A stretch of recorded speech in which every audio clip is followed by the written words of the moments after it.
I came to EmployNZ because I had an interest in gaming and I liked building computers, pulling them apart, putting them back together, and yeah, so I joined up, loved it, made good relationships with the tutors, other students here. It's been a good experience. So the reason I came to EmployNZ was mainly because I didn't really want to work in a laundromat anymore. Very good interest in games and computers. Had put one together myself. I want to, move out, do something in IT. Love to get back to working.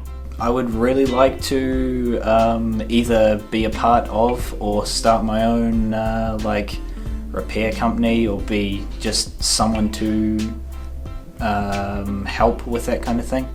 I'm really interested in actually also building the PCs for people and setting them up to start.